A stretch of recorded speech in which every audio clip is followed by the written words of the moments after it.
ژیان لەو گەڕەکانی هەولێر کە بەر لافاوکەوتن بەرەو ئاسایی بوونەوە دەڕوات.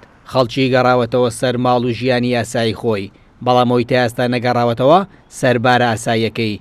نرخی خان و زەویە لەم گەڕەکانە بازاڕی کڕین و فرۆشتنی وەستاوە.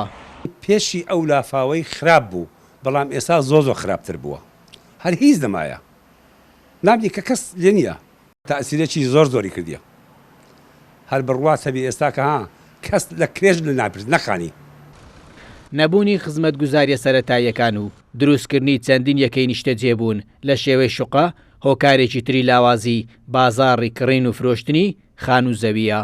ئەو عەردانەی کە خەدەمات نەگەیشتووە پێی وەکو باخەمرە و گەڕەکی ژین و ئەوانە و ڕێپێدانیان وەستاوە، ئەگەر بێت و ڕێپێدان بۆ ئەوانەش بکرێتەوە ئێمە بازارمان زۆر باشتر دەبێ.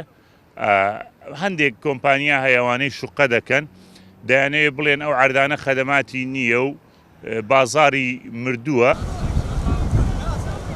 ڕووداوە سروشتەکان و ناجێگیری بارودۆخی سیاسی و ئابووری ڕاستەوخۆ کاریگەری دەکاتە سەر بازار بەگشتی و بازاری خانوبەرە بە تایبەتی. لەو کاتەنەدا خەڵکی کەمتر ڕوو لە کڕینی زەوی و خانوو دەکەن. ڕەنجە ڕەحمان، کورتساد نیوز، هاولێر.